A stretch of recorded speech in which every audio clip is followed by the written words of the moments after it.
My fiancé blocked me 1 week before our wedding, said he needed space to think. So I refunded the venue, donated his dress, and moved out. 4 days later, he was at my door crying, asking if we could try again. He wasn't alone when he came back. His mother stood 3 steps behind him in the hallway, arms crossed, watching me like I was the unstable one. Allison, Daniel said, voice cracking just enough to perform regret. Can we talk? The elevator doors were still open. My neighbors across the hall had their door cracked an inch, close enough to hear everything. You blocked me, I said evenly. We don't talk anymore, remember? His mother sighed loudly.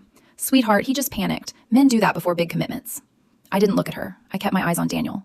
You panicked, I repeated. So you disappeared. 8 days before 120 people showed up for a wedding. I needed space, he insisted. You didn't have to cancel everything. There it was. Not I hurt you. Not I'm sorry. Just the money. I stepped aside, but only enough to close my door behind me, so the hallway audience lost their view. You thought I'd hold the date for you? I asked quietly. Like a restaurant reservation? He ran his hands through his hair.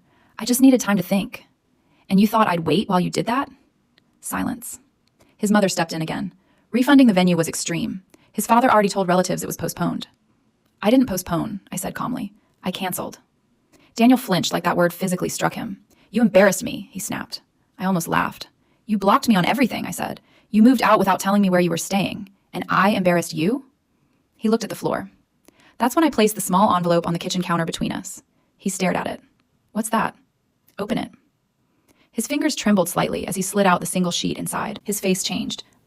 He swallowed. That's the final statement from the venue. Yes. The bold line halfway down the page was highlighted. Total non-refundable loss, $19,842.16. His mother inhaled sharply. It couldn't have been that much, Daniel whispered. You never asked, I said. He looked up at me, confused.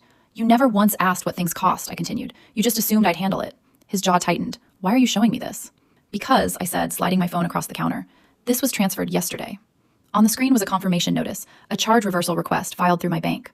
What is that? His mother asked. A dispute, I said evenly, for the catering deposit, under misrepresentation. Daniel's head snapped up. What did you tell them? The truth, I replied, that the groom abandoned the event and was residing elsewhere with another woman. His face went pale. He started. You told Rachel we were already over, I said softly. She forwarded me your messages. His mother froze. Rachel? He didn't answer. I watched the panic bloom across his face, slow and visible. You said you needed space, I continued, but you moved into her apartment the same night you blocked me. That's not... I have the lease transfer email, I cut in calmly. She added you as a temporary occupant. His breathing became shallow. How do you have that? He demanded. She sent it. Silence swallowed the room. His mother looked from him to me. Daniel? He couldn't meet her eyes. I wasn't going to show anyone, I said. I was just going to move on. I tapped my phone once. But then you came to my office yesterday.